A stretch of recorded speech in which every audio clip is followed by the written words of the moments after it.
Good morning class, আমি সন্তু। তোমরা দেখছো the learning expert 2.0 YouTube channel. আজকে তোমাদের ইতিহাসের উপর থেকে থাকছে 34 নম্বর ক্লাস, এবং 34 নম্বর ক্লাসে আমরা যে টপিকটা আজকের ক্লাসে দেখব সেটা হলো খিলজি ডাইনেস্টি, অর্থাৎ খিলজি বংশ। তো দিল্লির সুলতান বংশের আমরা লাস্ট ক্লাস পর্যন্ত দেখেছিলাম যে দাস বংশের রাজত্ব দেখেছিলাম, দাস বংশ সমাপ্তি হচ্ছে কিভাবে। তো দাস বংশের শেষ শাসক ছিলেন শামসুদ্দিন কিউরমর্স। তো শামসুদ্দিন কিউরমর্সকে হত্যা করছে কে? তার সেনাপতি জালালউদ্দিন খিলজি। এবং জালালউদ্দিন খিলজি 1290 খ্রিস্টাব্দে তাকে হত্যা করে নতুন একটা ডাইনেস্টি, নতুন একটা বংশের তিনি উদ্ভাবন ঘটাচ্ছেন, প্রতিষ্ঠা করছেন। তার নাম হলো কি? খিলজি বংশ। তো লাস্ট ক্লাস পর্যন্ত আশা করি প্রত্যেকে দেখেছো। যদি তোমরা আগের ক্লাস না দেখে থাকো, কারণ অলরেডি অ্যানসিয়েন্ট হিস্ট্রি কমপ্লিট হয়ে গেছে, মেডিভেল হিস্ট্রি আমরা অলরেডি কিন্তু শুরু করে দিয়েছি। তো আগের ক্লাস না দেখে থাকলে উপরে আই বাটনে লিঙ্ক শো হচ্ছে, অথবা এই চ্যানেলের ডেসক্রিপশন বক্সটা ফলো করো, তার মধ্যে প্রিভিয়াস ক্লাসের প্লে লিস্টের লিঙ্ক দেওয়া আছে, সেটার উপর ক্লিক করলে প্রিভিয়াস ক্লাস তোমরা সেখান থেকে পরপর দেখে নিতে পারবে। তো শুরু করছি। দিল্লির সুলতান বংশের দ্বিতীয় বংশ চলে আসছে কি? সেকেন্ড ডাইনেস্টি, দ্বিতীয় বংশ, যার নাম কি? নাম হলো খিলজি ডাইনেস্টি, খিলজি বংশ, খিলজি ডাইনেস্টি অর্থাৎ খিলজি বংশ। এই খিলজি বংশের টাইম পিরিয়ড কত ছিল? খিলজি বংশের টাইম পিরিয়ড 1290 সালে প্রতিষ্ঠা হচ্ছে, এবং 1290 থেকে এদের শাসন কার্য চলবে 1320 খ্রিস্টাব্দ পর্যন্ত।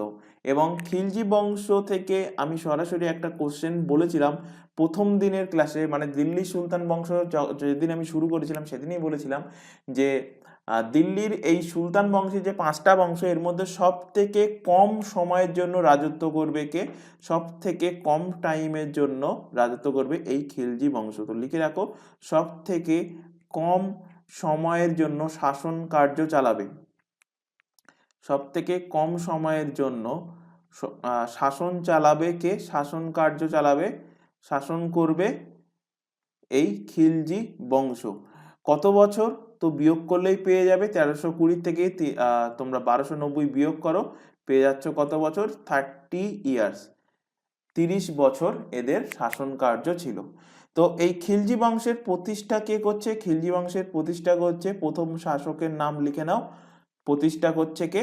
এক্ষুনি বললাম, জালালউদ্দিন খিলজি। জালালউদ্দিন,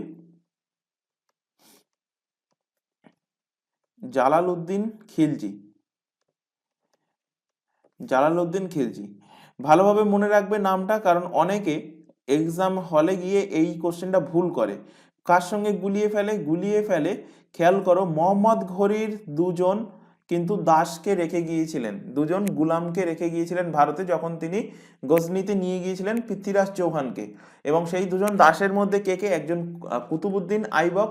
তো কুতুবুদ্দিন আইবক থেকে দাস বংশের প্রতিষ্ঠা হচ্ছে, সেটা সবাই মনে রাখে। এবং আরেকজন দাসের নাম ছিল বখতিয়ার খিলজি। তো অনেকে ভুল করে ওই বখতিয়ার খিলজিকে খিলজি বংশের প্রতিষ্ঠাতা বলে দেয়।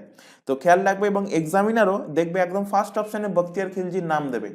তো খেয়াল রাখবে, খিলজি বংশের প্রতিষ্ঠা কে করছে? প্রতিষ্ঠা করছে কিন্তু এই জালালউদ্দিন খিলজি।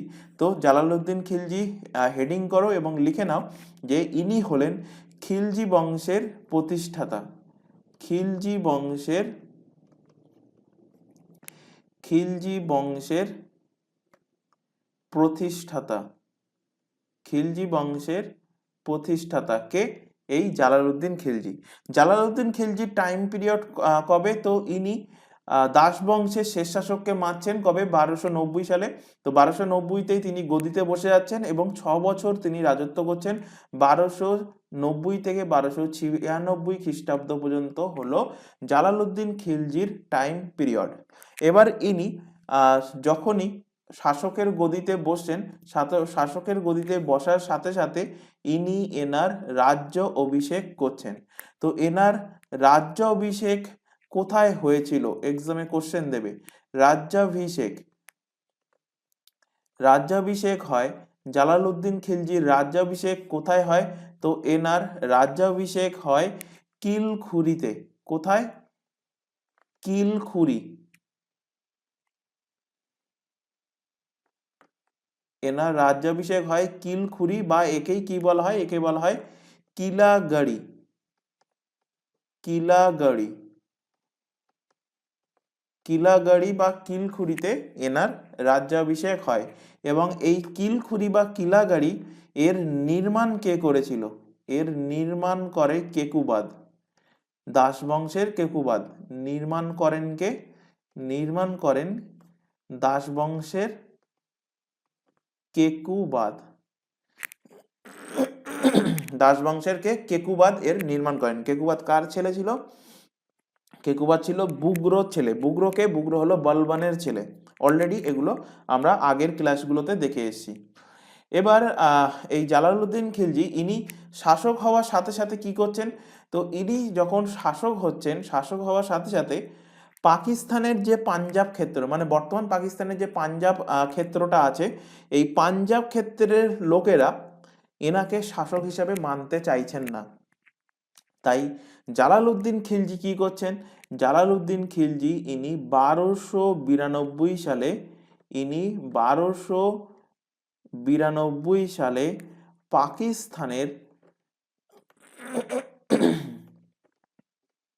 পাকিস্তানের পাঞ্জাব ক্ষেত্রে, ইনি 1292 সালে পাকিস্তানের পাঞ্জাব ক্ষেত্রে আক্রমণ করেন এবং সেই বিদ্রোহ দমন করেন। আক্রমণ করেন, আক্রমণ করেন। এবার দেখো, এই জালালউদ্দিন খিলজি এনার দরবারে কিছু জ্ঞানীগুণী ব্যক্তি ছিল, কিছু বিদ্বান ব্যক্তি ছিল। তো মেনলি দুজন বিদ্বান ব্যক্তি কে কে ছিল? তো হেডিং করো এখানে, জালালউদ্দিন খিলজির দরবারি বিদ্বান ব্যক্তি।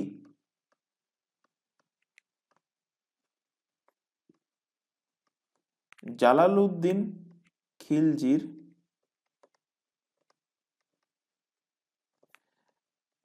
দরবারি বিদ্বান বা জ্ঞানী ব্যক্তি, বিদ্বান ব্যক্তি। তো কে কে ছিল? দুজন ছিল বিদ্বান ব্যক্তি।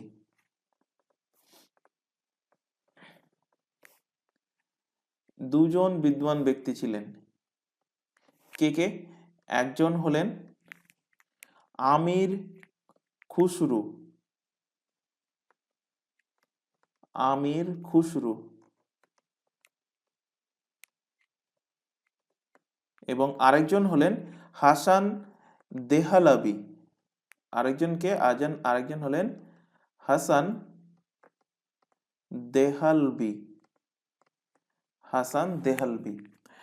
তো এখান থেকে মেনলি আমির খুসরুর ব্যাপারে আমরা একটু ডিটেলসে দেখব, কারণ এখান থেকে আমির খুসরু থেকে মেনলি যে কোশ্চেনটা দেয়, ভারতের তোতা পাখি কাকে বলা হয়?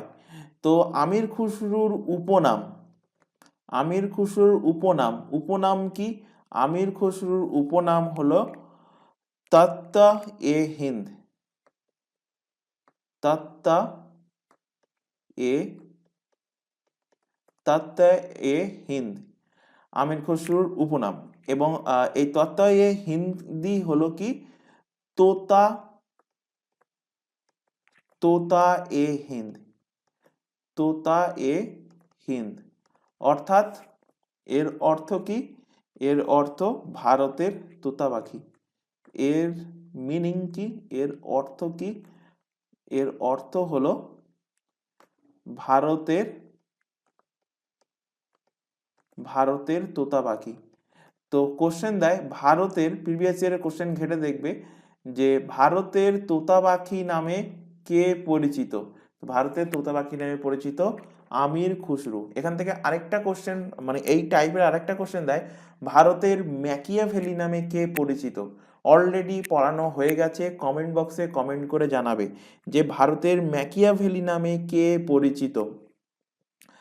হিন্টস দিচ্ছি, তোমরা মৌর্য যে টাইম পিরিয়ড, মৌর্যকালে আমি পড়িয়েছিলাম। তো আশা করব যারা যারা রেগুলার বেসিসে ক্লাস দেখছো তাদের কাছ থেকে অ্যান্সারটা আমি আশা করব।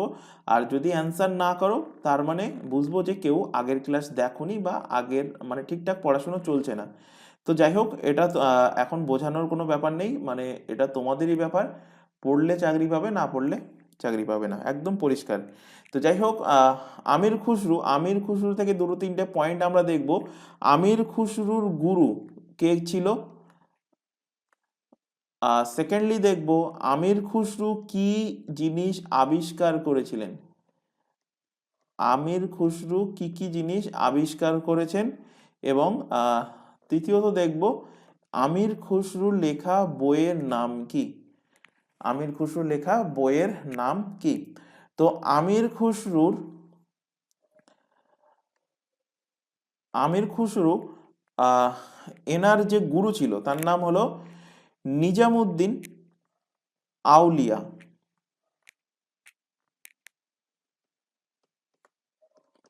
নিজামুদ্দিন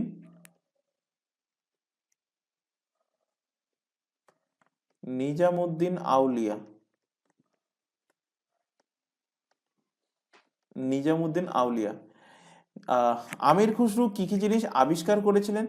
তো ইনি আবিষ্কার করেন সিতার, ইনি আবিষ্কার করেছিলেন তবলা, ইনি কাওয়ালি যে গান হয় দেখবে, কাওয়ালি এক প্রকার গান, সেই কাওয়ালি গানের আবিষ্কার করেছিলেন। এবং এর পাশাপাশি তোমরা দাদাগিরিতে যে ধাঁধা দেখো, ধাঁধা বা অন্য জায়গায় যে ধাঁধা, যাকে হিন্দিতে বলা হয় কি পেহেলি, পেহেলি বা বাংলাতে কি বলা হয় ধাঁধা। এই ধাঁধা বা পেহেলির আবিষ্কার করেছিলেন কে? আমির খুসরো। আমির খুসরো এই ধাঁধা বা পেহেলির আবিষ্কার করেছিলেন এবং এনার লেখা বইয়ের নাম হলো খাজাইন খাজাইন উল ফতুহ।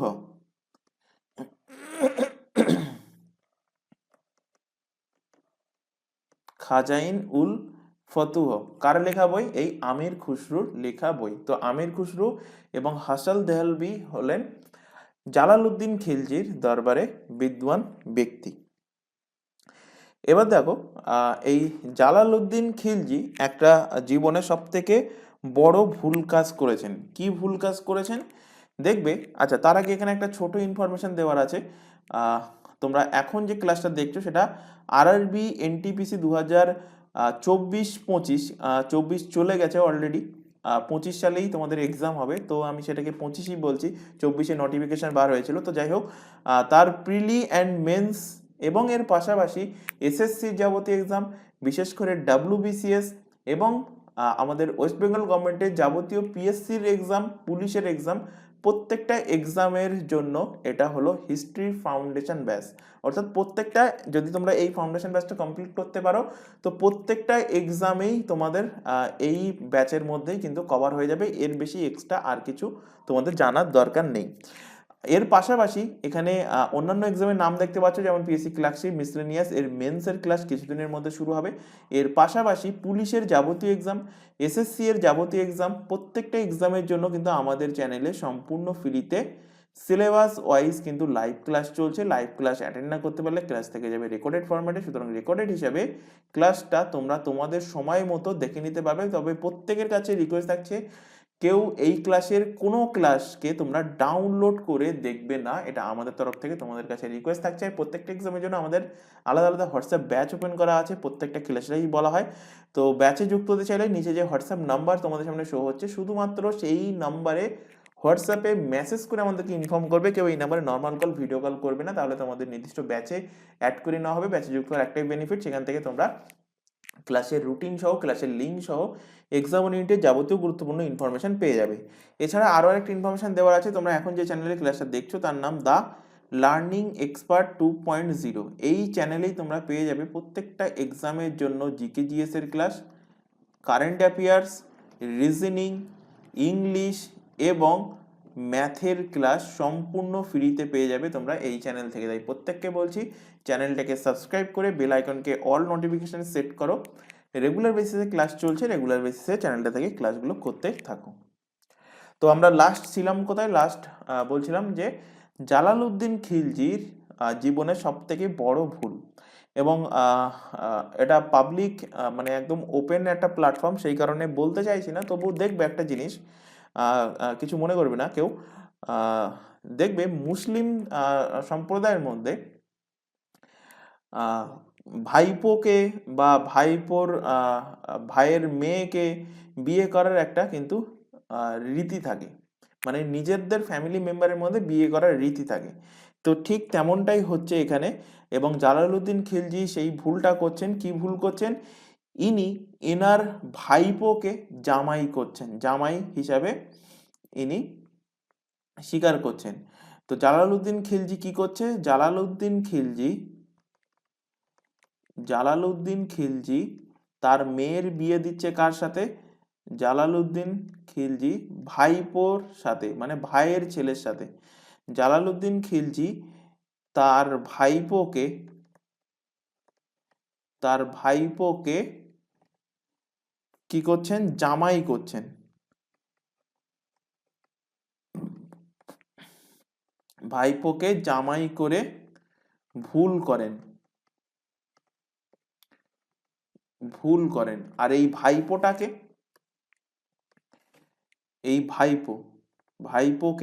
বলতে ভেবো না এখনকার রাজনীতির যে ভাইপো তার কথা বলছি, একদমই না। তো এই ভাইপো হলেন আলাউদ্দিন খিলজি। ভাইপো হলেন আলাউদ্দিন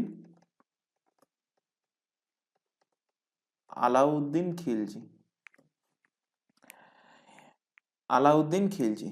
এই আলাউদ্দিন খিলজিকে, যেহেতু আলাউদ্দিন খিলজি বর্তমানে বর্তমান বলতে মানে তখনকার টাইমে জালালউদ্দিন খিলজির যেহেতু মানে জামাই, মানে আলাউদ্দিন খিলজির শ্বশুর হলেন জালালউদ্দিন খিলজি, বা শ্বশুর বলতে পারো বা চাচা বলতে পারো, কারণ ভাইপো মানে জালালউদ্দিন খিলজি কি হবে? চাচা হবে।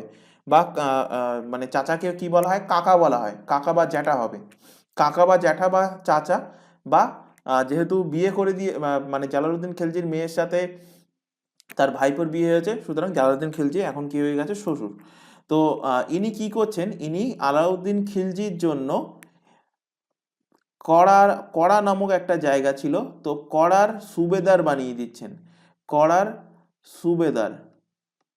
সুবেদার বানিয়ে দেয়। কাকে বানিয়ে দেয়? এই আলাউদ্দিন খিলজিকে বানিয়ে দেন।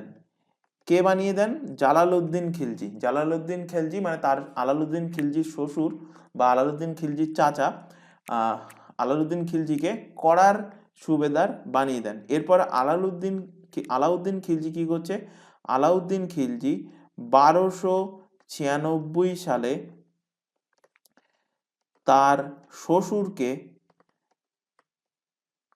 শ্বশুর বা বলতে পারো তার শ্বশুর বা তার চাচাকে, তার নাম কি? জালালউদ্দিন খিলজি। শ্বশুর বা চাচাকে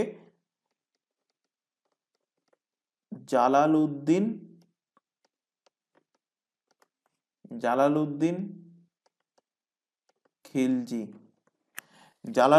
খিলজিকে টপকে দেন, হত্যা করে দেন এবং জালালউদ্দিন খিলজির চ্যাপ্টার হয়ে যায় ক্লোজ। রাম রাম সত্য। হ্যাঁ, তো এবার এনাকে মেরে দিয়ে শাসক কে হচ্ছে? শাসক হয়ে যাচ্ছে আলাউদ্দিন খিলজি। তো খিলজি বংশের পরবর্তী শাসক কে হচ্ছে? আলাউদ্দিন খিলজি হয়ে যাচ্ছেন পরবর্তী শাসক। তো নেক্সট পেজে হেডিং করো আলাউদ্দিন খিলজি।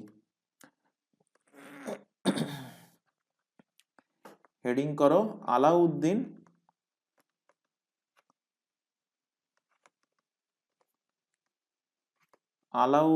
খিলজি।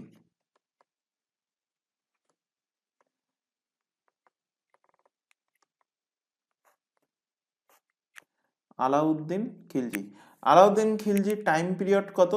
তো ইনি 1296 সালে জালালউদ্দিন খিলজিকে টপকে দিচ্ছেন। তো 1296-তে তিনি সিংহাসনে গদিতে বসেন এবং ইনি রাজত্ব করছেন 1316 খ্রিস্টাব্দ পর্যন্ত। 1316 খ্রিস্টাব্দ পর্যন্ত। এবং ইনি শাসক হওয়ার সাথে সাথেই ইনি উপাধি নিচ্ছেন। কিসের উপাধি ইনি গ্রহণ করছেন? তো এখান থেকে ভালোভাবে খেয়াল করো।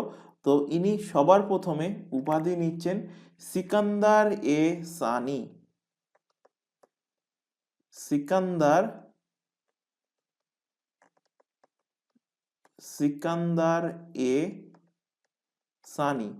সিকান্দার এ সানি এর অর্থ কি?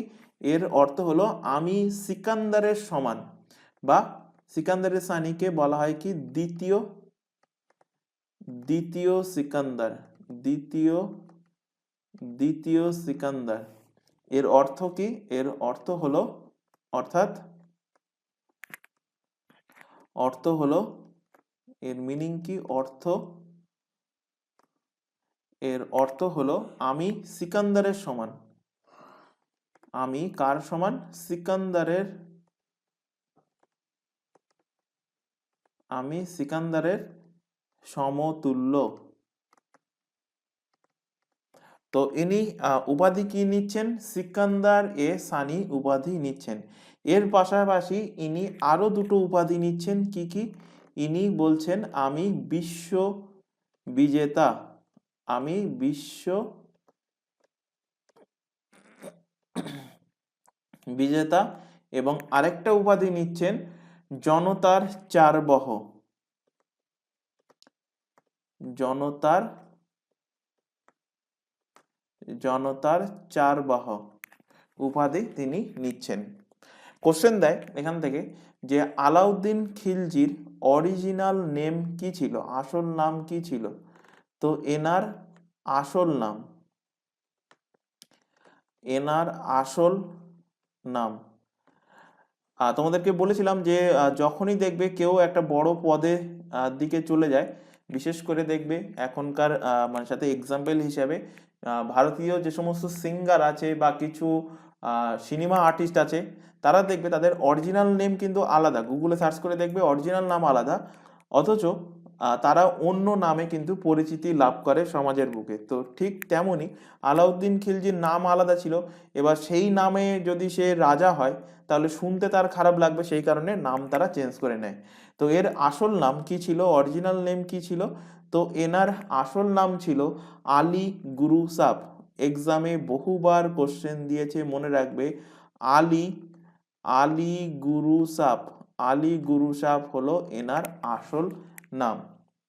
এবং একটা ইতিহাসবিদ যার নাম হলো লেনপুল, এই লেনপুল এনাকে সুলতান যুগের সমুদ্রগুপ্ত বলছেন। তো কোশ্চেন দেয় এখান থেকে যে সুলতান যুগের সমুদ্রগুপ্ত কে? তো কে বলছেন? ইতিহাসবিদ, ইতিহাসবিদ ইতিহাসবিদের নাম কি? ইতিহাসবিদের নাম হলো লেনপুল। ইতিহাসবিদ লেনপুল। লেনপুল কি করছে? ইতিহাসবিদ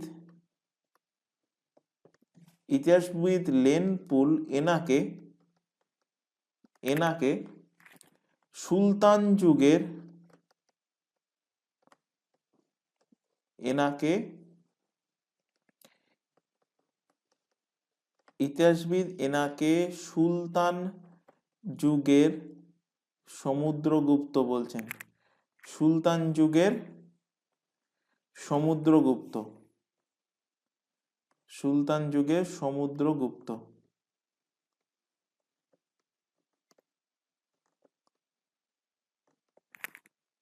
সমুদ্রগুপ্ত বলেছেন, এনাকে সুলতান যুগের সমুদ্রগুপ্ত বলেছেন। তো কে বলেছেন? বা কোশ্চেন দেয় যে সুলতান যুগের সমুদ্রগুপ্ত নামে পরিচিত কে? আলাউদ্দিন খিলজি। কে বলেছেন? বলেছেন ইতিহাসবিদ লেনপুল। এবার দেখবো আমরা এই আলাউদ্দিন খিলজি কার কার সাথে যুদ্ধ করছে। তো নেক্সট হেডিং করো আলাউদ্দিন খিলজির আক্রমণ। এনার প্রায় পাঁচটা ছটা মতো আক্রমণ আছে, সেগুলো মনে রাখতে হবে, মানে মেন মেন। আলাউদ্দিন খিলজির আক্রমণ।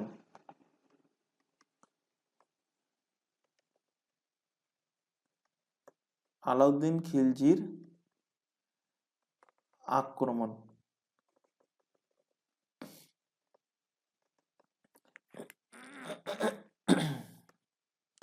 তো ইনি সবার প্রথমে আক্রমণ কোথায় করছেন? সবার প্রথমে আক্রমণ করছেন গুজরাটে।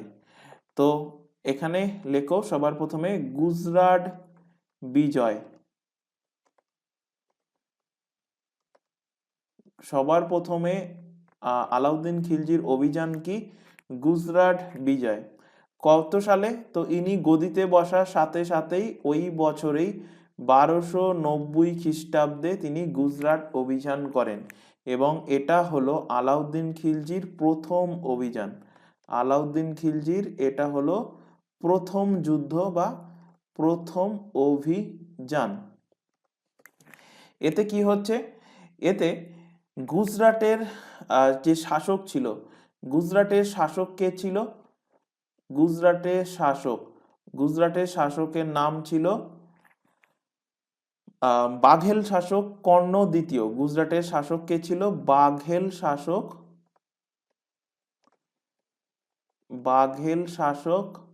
নাম কি?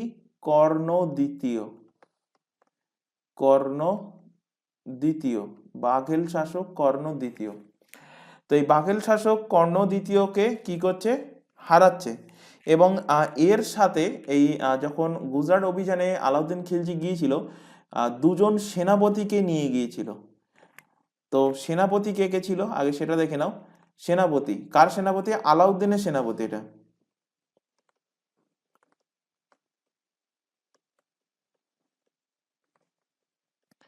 আলাউদ্দিনের সেনাপতি। তো আলাউদ্দিনের সেনাপতি কে কে ছিল? দুজন সেনাপতি ছিল। একজন হলেন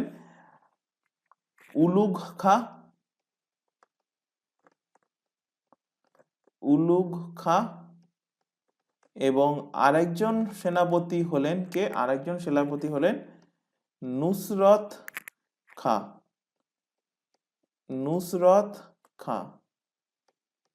উলুগ খা এবং নুসরত খা। এবং এই দুজনের সাথে আরেকজন তৃতীয় ব্যক্তিকে নিয়ে গিয়েছিলেন, তিনি সেনাপতি না, এনার সাথে আরেকজন নাম আসছে। তার নাম কি? তার নাম হলো মালিক শাহ। এবং ইনি পরবর্তীতে মুসলিম হন, হয়ে এনার নাম হয়ে যায় মালিক খা। তো এই মালিক খা বা মালিক শাহ ইনি কিন্তু এই আলাউদ্দিনের দলে ইনি থাকছেন এই গুজরাট বিজয়ের টাইমে। এবং পরবর্তীতে এই মালিক খা বা মালিক শাহের নাম আরো আরেকবার আসবে, তখন আলোচনা করব, সেই কারণে নামটা বলে রাখলাম। তো এখানে কি হচ্ছে? তো এখানে গুজরাটের তখন শাসক ছিল কে? শাসক ছিল কর্ণ দ্বিতীয় কর্ণ। তো এই দ্বিতীয় কর্ণকে কি করছে? দ্বিতীয় কর্ণকে আলাউদ্দিন খিলজি এবং আলাউদ্দিন খিলজির সেনাপতিরা একে যুদ্ধে হারাচ্ছে। যুদ্ধে হারানোর পর এই কর্ণ দ্বিতীয়র যিনি ওয়াইফ ছিলেন, কর্ণ দ্বিতীয়র পত্নী, ওয়াইফের নাম কি ছিল? নাম ছিল কমলা দেবী। ওয়াইফের নাম কি? ওয়াইফের নাম হলো কমলা দেবী। এই কমলা দেবীকে কি করছে? আলাউদ্দিন খিলজি নিজের সাথে নিয়ে যাচ্ছে এবং এর সাথে বিবাহ করে নিচ্ছে। কমলা দেবীর সাথে আলাউদ্দিন বিবাহ করে নেন। আলাউদ্দিন বিবাহ করে নেন। তো আলাউদ্দিন খিলজি কি করছে? আলাউদ্দিন খিলজি কর্ণ দ্বিতীয়কে একে যুদ্ধে হারানোর পর এর ওয়াইফকে তুলে নিয়ে যাচ্ছে, কমলা দেবীকে, এবং কমলা দেবীর সাথে আলাউদ্দিন খিলজি বিবাহ করে নিচ্ছেন এবং এর সাথে সাথে গুজরাটকে তিনি লুট করছেন। গুজরাটকে কি করছেন? গুজরাটকে লুট করে নিয়ে যাচ্ছেন। এবার লুটের মাল যখন নিয়ে যাচ্ছে, এর পরবর্তী আক্রমণ হচ্ছে, দেখো পরবর্তী আক্রমণের প্রেক্ষাপট তৈরি হচ্ছে এখান থেকেই। কোথা থেকে? এই গুজরাটের লুটের মাল থেকে। এই লুটের মাল নিয়ে যাচ্ছে কে? লুটের মাল লুট করে কি আলাউদ্দিন খিলজি কাঁধে করে নিয়ে যাবে? নিশ্চয়ই না। রাজার মতো চলে যাবে। তাহলে রাজার যারা সেনাপতিরা রয়েছে, সেনাপতি কে কে রয়েছে? এই উলুগ খা এবং নুসরাত খা, এরা নিয়ে যাবে। তো তার আগে দেখো এর পরবর্তী যে আক্রমণ হচ্ছে সেই আক্রমণের প্রেক্ষাপট কিভাবে তৈরি হচ্ছে। তো পরবর্তী আক্রমণ করছে কোথায়? রাজস্থানে। পরবর্তী আক্রমণ কোথায় হচ্ছে? রাজস্থানে। রাজস্থানের কোথায়? রানথাম্বর। তো সেকেন্ড আক্রমণ হচ্ছে রাজস্থানের রানথাম্বর। রানথাম্বর, রাজস্থানের রানথাম্বরে আক্রমণ।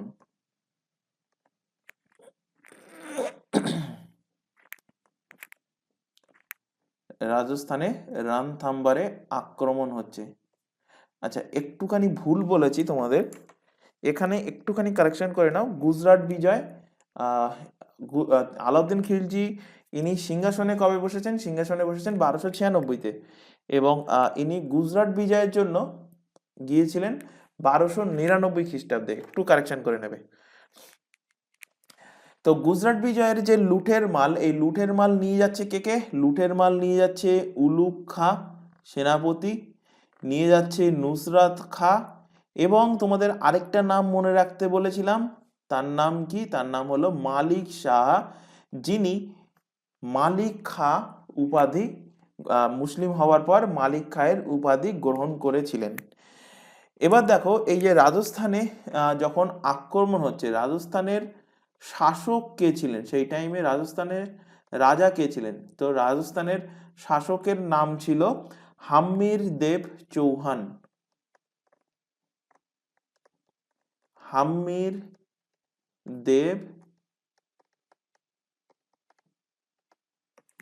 হাম্মির দেব চৌহান। হাম্মির দেব চৌহানকে কেন আক্রমণ করছে? আক্রমণের কারণ, আক্রমণের কারণ, রিজন কি, কেন আক্রমণ করছে? তো ভালোভাবে গল্পটা শোনো। তো আলাউদ্দিন খিলজির অপর আর একটা ওয়াইফ ছিল। একটা বিবাহ কার সাথে করলো? কমলা দেবীর সাথে তো বিবাহ করলো, যুদ্ধে হারানোর পর কর্ণ দ্বিতীয়র বউ কমলা দেবীর সাথে বিবাহ করলো। এছাড়া এই আলাউদ্দিন খিলজির অপর একটা বউ ছিল, আলাউদ্দিনের অপর বউ, নাম কি? আলাউদ্দিনের, আলাউদ্দিন খিলজির, আলাউদ্দিন খিলজির অপর বউ বা অপর পত্নী, লিখি একটু শুদ্ধ ল্যাঙ্গুয়েজ হয়ে যাবে। অপর পত্নী নাম কি ছিল? অপর বউয়ের নাম ছিল মারাখা বেগম। মারাখা বেগম, বা এনাকেই বলা হয় কি? এনাকেই বলা হয় চিমনা বেগম। এনাকে কি বলা হয়? চিমনা বেগম। তো এই মারাখা বেগম বা যাকে বলা হচ্ছে চিমনা বেগম, এই Simona Begum চিকনা লাড়কা, Simona Begum Simona থেকে চিকনা, চিকনা লাড়কা পছন্দ করতো। তো যাই হোক, জোকস অ্যাপার্ট। তো এই চিমনা বেগম কি করছে? চিমনা বেগম এদের সাথে যে মালিক শাহও যাচ্ছে, যে নতুন নতুন মুসলিম হয়েছে, নতুনভাবে নতুনভাবে মুসলিম হয়েছে, মুসলিম হয়েছে, এর প্রেমে পড়ে যাচ্ছে। কে পড়ে যাচ্ছে? এর প্রেমে পড়ে যাচ্ছে এই মারাখা বেগম বা চিমনা বেগম। কার প্রেমে পড়ছে? মালিক শাহ, মালিক শাহ, বা যাকে বলা হচ্ছে মুসলিম হওয়ার পর মালিক খাঁ, এর প্রেমে পড়ে যাচ্ছে কে? এর প্রেমে পড়ে যাচ্ছে মালিক শাহের প্রেমে পড়ে যাচ্ছে কে? পড়ে যাচ্ছে চিমনা বেগম। এবং এটা ওয়ান সাইডেড লাভ।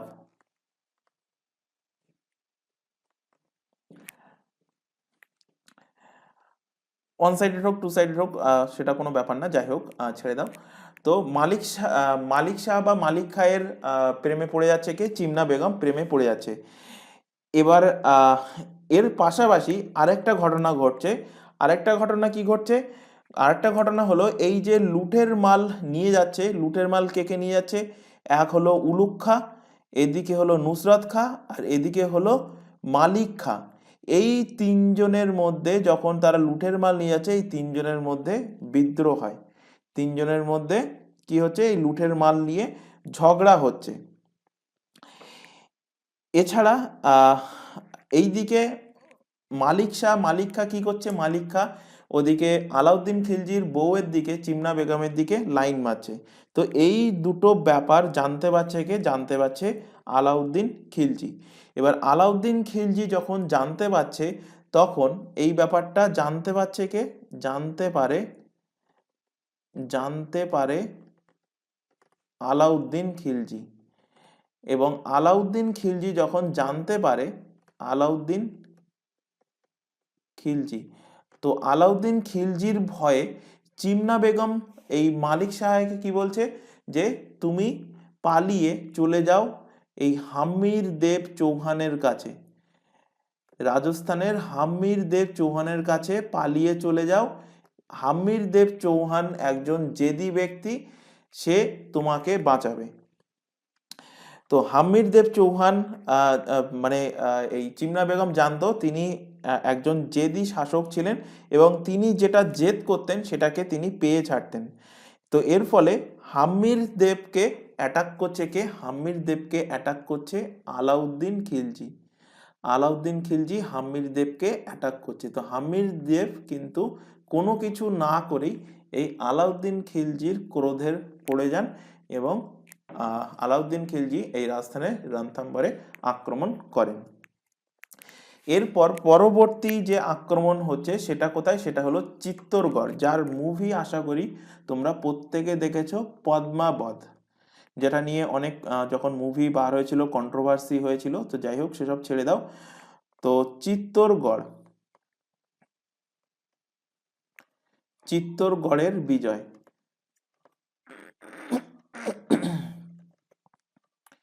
চিত্তরগড়ের বিজয়। তো পরবর্তী অভিযান কোথায় করছে আলাউদ্দিন খিলজি, চিত্তরগড়ে। চিত্তরগড়ে আলাউদ্দিন খিলজি অ্যাটাক করছে কবে, 1303 খ্রিস্টাব্দে। 1303 খ্রিস্টাব্দে তিনি চিত্তরগড়ে আক্রমণ করেছিলেন। এবং এই টাইমে চিত্তরগড়ের রাজা কে ছিলেন, চিত্তরগড়ের রাজা ছিলেন রাওল রতন সিং। রতন সিং মনে রাখবে শুধুমাত্র, ফুল নেম হলো রাওল রতন সিং। রাওল রতন সিং ছিলেন চিত্তরগড়ের রাজা। এবং এই রাওল রতন সিং এর যিনি ওয়াইফ ছিলেন, যিনি পত্নী ছিলেন, তার নাম কি, তার নাম ছিল পদ্মাবতী। এর নামই কি ছিল, এবং এর জীবন কাহিনীর ওপরেই কিন্তু পদ্মাবত মুভিটা হয়েছিল। তো যাই হোক, এই রাহুল রতন সিং এর ওয়াইফ কে ছিলেন, রাহুল রতন সিং এর ওয়াইফ ছিলেন এই পদ্মাবতী। কেন আক্রমণ করছে আলাউদ্দিন খিলজি, তো আক্রমণের কারণ হলো এই পদ্মাবতী কিন্তু খুব সুন্দরী ছিলেন। তো এই পদ্মাবতীকে পাওয়ার জন্য, এনাকে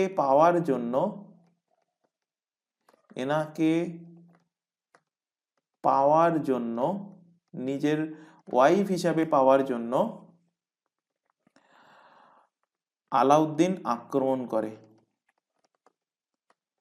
আলাউদ্দিন খিলজি আক্রমণ করেন। খিলজি আক্রমণ করেন। এবং তোমরা মুভিতে সম্ভবত দেখেছো যে এই পদ্মাবতী কি করছে, যখন রাহুল রতন সিং হেরে যাচ্ছে, পদ্মাবতী নিজের সতীত্ব বাঁচানোর জন্য আগুনে ঝাঁপ দিচ্ছে এবং নিজের সতীত্বকে রক্ষা করছে। এরপর পরবর্তী আক্রমণ করছে কোথায়, পরবর্তী আক্রমণ করছে মালবা অভিযান। মালবা অভিযান, মালবা অভিযান, মালবা অভিযান কোথায়, মধ্যপ্রদেশের ক্ষেত্রে। এবং কত সালে আক্রমণ করছেন, 1305 খ্রিস্টাব্দে আক্রমণ করছেন। এছাড়া আরেকটা আক্রমণের নাম জেনে রাখো, নাম জানলেই হয়ে যাবে, সিবানা আক্রমণ। সিবানা অভিযান বা সিবানা আক্রমণ। এবং এই সিবানা আক্রমণ কত সাল নাগাদ করছেন, তো 1308-9 সালে, 1308-9 সালে আক্রমণ করছেন আলাউদ্দিন খিলজি। এরপর পরবর্তী অভিযান হলো কি, জালোর অভিযান। তো তো নেক্সট লেখো 6 নম্বর দিয়ে জালোর অভিযান। জালোর অভিযান।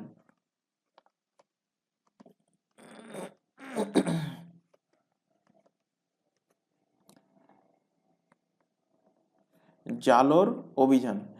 তো জালোর অভিযান যখন করছে, জালোরে যখন আক্রমণ করছে, কত সাল নাগাদ জালোর অভিযান করছে?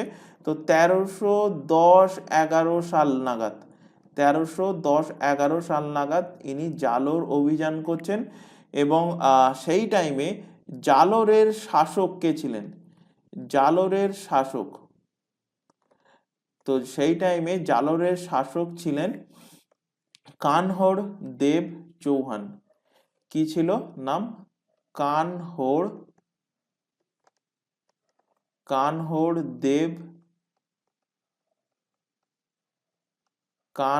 দেব চৌহান। এবং কানহড় দেব চৌহানের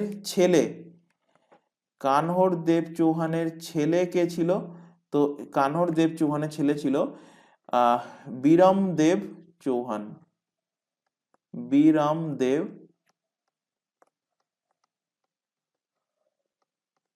বীরমদেব চৌহান। তো নাম থেকেই বুঝতে পারছো চৌহান, পৃথ্বীরাজ চৌহান, চৌহান নাম থেকেই বুঝতে পারছো এরা কি ছিল? এরা ছিল রাজপুত। এরা কি ছিল? এরা ছিল রাজপুত।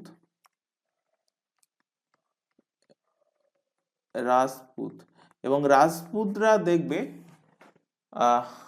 এখনো এদের গ্রাম বাংলার দিকে যদি খেয়াল করে থাকো, মানে এদের সমাজের দিকে খেয়াল করে থাকো, দেখবে এরা এদের নিচের জাতির সঙ্গে বিবাহ করতে চায় না, বা এদের ওপরের জাতিতেও মানে নিজের সমগোত্রীয় জাতির মধ্যে এরা বিবাহ করতে চায়, মানে বিয়ে টিয়ে করতে চায়, এরা অন্য কোনো জাতির মধ্যে যেতে চায় না। তো এর আক্রমণের কারণ কি ছিল? কেন আলাউদ্দিন খিলজি জালোরকে আক্রমণ করেন? আক্রমণের কারণ তো ভালোভাবে শোনো, গল্প সহকারে বলে দিচ্ছি। তো 1305 সালে কানড় দেব চৌহান এবং আলাউদ্দিন খিলজির মধ্যে কি হচ্ছে? সন্ধি। কবে হচ্ছে? 1300 মানে এই আক্রমণ করার 5 বছর আগে, 1305 সালে কার কার মধ্যে সন্ধি হচ্ছে? 1305 সালে সন্ধি হয় কার কার মধ্যে সন্ধি হচ্ছে? তো এদিকে কানড়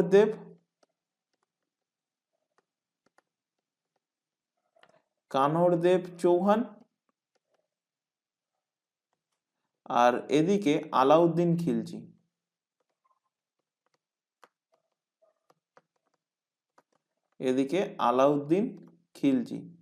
এদের মধ্যে কি হচ্ছে? এদের মধ্যে সন্ধি হচ্ছে কবে? 1305 সালে। এবং সন্ধির পর কানহড় দেব চৌহান, এদের মধ্যে সন্ধি হচ্ছে, এবং সন্ধি হওয়ার পর এই কানহড় দেব চৌহান এবং কানহড় দেব চৌহানের ছেলেকে বীরমদেব চৌহান, এরা দুজন গিয়ে বসছে কোথায়? আলাউদ্দিন খিলজির সাথে দিল্লিতে চলে আসছে। এরা দুজন কে? কানহড় দেব চৌহান এবং এর ছেলে বীরমদেব চৌহান,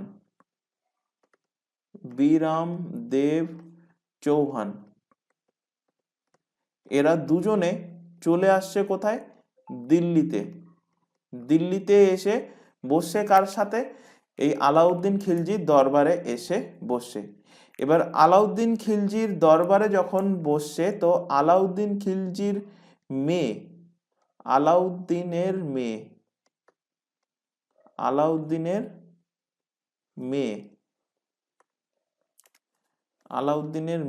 মেয়ের নাম কি? মেয়ে হলো ফিরোজ। আলাউদ্দিনের মেয়ের নাম হলো ফিরোজ। তো আলাউদ্দিনের মেয়ে ফিরোজ বীরমদেবকে দেখা মাত্রই তাকে পছন্দ করে নিচ্ছে, অর্থাৎ ওয়ান সাইডেড লাভ, বীরমদেবের সাথে কি করছে, ওয়ান সাইডেড ভালোবাসা, নিচে লিখে দিচ্ছি one side love, one side love কার তরফ থেকে, ফিরোজের তরফ থেকে বীরমদেব চৌহানের দিকে, মানে আলাউদ্দিন খিলজির মেয়ে ফিরোজ বীরমদেবকে কিন্তু ভালোবাসে, কিন্তু বীরমদেব আলাউদ্দিন খিলজির মেয়েকে ভালোবাসে না, কারণ ওই প্রথমেই বললাম রাজপুত সমগোত্রীয় বিবাহ করে। তো রাজপুত হওয়ার কারণে এই বীরমদেব চৌহান তিনি এই সম্পর্ক মেনে নেননি, তিনি তার প্রেমকে অস্বীকার করেন। বীরমদেব কি করছে, অস্বীকার করেন, তিনি মান্যতা দেননি, অস্বীকার করেন। এরপর ফিরোজ গিয়ে নালিশ করছে কার কাছে, তার বাবা আলাউদ্দিনের কাছে নালিশ করছে যে এই ব্যাপার, আমি ওকে এত বড়, তুমি দিল্লির শাসক, তার মেয়ে হয়ে তাকে প্রপোজ করলাম, সে তোমার দরবারে বসে, সে আমার প্রপোজালটাকে অ্যাকসেপ্ট করেনি। এবার এটা শুনে আলাউদ্দিন খিলজি ক্রুদ্ধ হয়ে যায়। আলাউদ্দিন খিলজি বলে, আচ্ছা তোর প্রপোজাল অ্যাকসেপ্ট করছে না, ঠিক আছে আমি দেখে নিচ্ছি, বলে আলাউদ্দিন খিলজি আক্রমণ করে কোথায়, জালোরে আক্রমণ করে, এবং এই জালোর আক্রমণে কানহর দেব চৌহান এবং তার ছেলে বীরমদেব চৌহান দুজনেই কি হয়, বীর গতি প্রাপ্ত হয়, অর্থাৎ দুজনেই কিন্তু মারা যান। এরপরে পরবর্তী যে অভিযান বা পরবর্তী যে আক্রমণ হচ্ছে সেটা কোথায়, সেটা হলো দেবগিরিতে। তো 7 নম্বর দিয়ে লেখো, আগেরটা 6 নম্বর লিখেছি তাই না, হ্যাঁ 6 নম্বর, 7 নম্বর দিয়ে লেখো দেবগিরি অভিযান।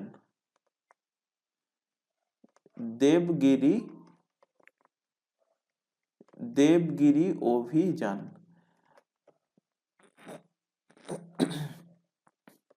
দেবগিরি কোথায়, দেবগিরি কিন্তু দক্ষিণ ভারতে। দেবগিরির লোকেশন কোথায়, দেবগিরি হলো দক্ষিণ ভারতে, কোথায়, দক্ষিণ ভারতে। এবং উত্তর ভারত থেকে এখনো পর্যন্ত কোনো রাজা, এই আলাউদ্দিন খিলজির আগে এখনো পর্যন্ত কোনো রাজা দক্ষিণ ভারতে আক্রমণ করতে আসেনি। এই সুলতান বংশের ক্ষেত্রে বলছি, ওদিকে তো সমুদ্রগুপ্ত গিয়েছিল, ওগুলো ছেড়ে দাও। মেডিভেল টাইম পিরিয়ডে এই দিল্লির সুলতান বংশের যে দাস বংশ হয়ে গেল, তারপর খিলজি বংশের জালালউদ্দিন খিলজি হয়ে গেল, এদের মধ্যে কেউ এখনো দক্ষিণ ভারতে দিল্লির শাসক হিসেবে দক্ষিণ ভারতে এখনো কেউ কিন্তু সেখানে ক্ষমতা দখলের জন্য আসেননি বা সেখানে যুদ্ধ করতে আসেননি। তো সবার প্রথমে কে যাচ্ছে, সর্বপ্রথম যাচ্ছে এই আলাউদ্দিন খিলজি। তো আলাউদ্দিন খিলজি দক্ষিণ ভারতের এই দেবগিরিতে দুবার গিয়েছিলেন। তো প্রথম অভিযান কবে হচ্ছে, প্রথম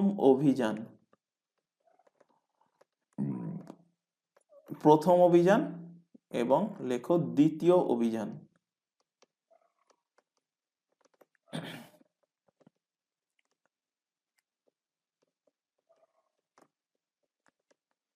প্রথম অভিযান এবং দ্বিতীয় অভিযান।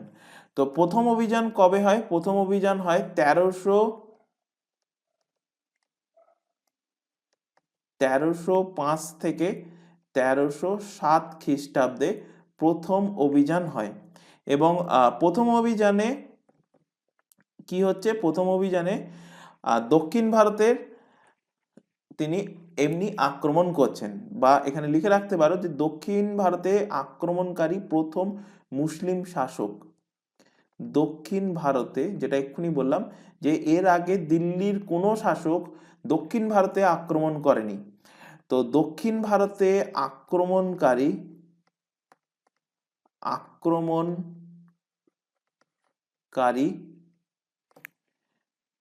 প্রথম মুসলিম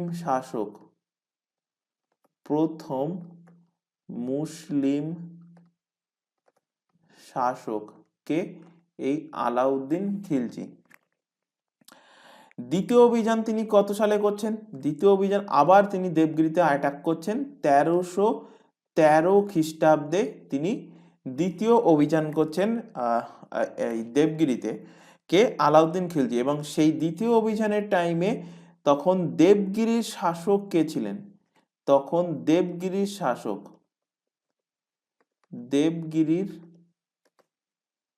শাসক কে ছিলেন? দেবগিরির শাসক।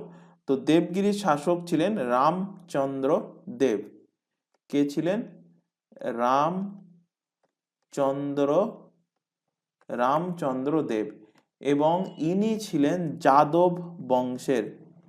ইনি কোন বংশের? যাদব বা যদু বংশ। যদু বংশ, যদু বংশ বা যাদব বংশ কার বংশ? ভগবান কৃষ্ণের বংশ। ভগবান কৃষ্ণের বংশ। তো শাসক কে ছিলেন? শাসক ছিলেন যদু বংশ, যখন তিনি দ্বিতীয়বার অভিযান করেছিলেন। তাহলে এখান থেকে লিখে রাখো, এখান থেকে এক্সামে কোশ্চেন দেয় যে দক্ষিণ ভারত জেতা, এবং ইনি এই রামচন্দ্রকে হারিয়ে দিচ্ছেন, হারিয়ে দিয়ে দক্ষিণ ভারতকে জয়লাভ করছেন। তো দক্ষিণ ভারতকে জেতা প্রথম দিল্লি শাসক কে? এক্সামে বহুবার কোশ্চেন দিয়েছে। দক্ষিণ ভারতকে জেতা দিল্লির শাসক, দক্ষিণ ভারতকে জেতা, কারণ সমুদ্রগুপ্ত কিন্তু দিল্লির শাসক ছিল না, মনে করে দেখো। তো দক্ষিণ ভারতকে জেতা, দক্ষিণ ভারতকে জেতা প্রথম দিল্লির শাসক, প্রথম দিল্লির শাসক ছিলেন, এবং সমুদ্রগুপ্ত মুসলিমও ছিল না। তো প্রথম দিল্লির শাসক বা প্রথম দিল্লির মুসলিম শাসক, যেটাই বলুক না কেন, প্রথম দিল্লির শাসক বা প্রথম দিল্লির মুসলিম শাসক কে? আলাউদ্দিন খিলজি হলেন আলাউদ্দিন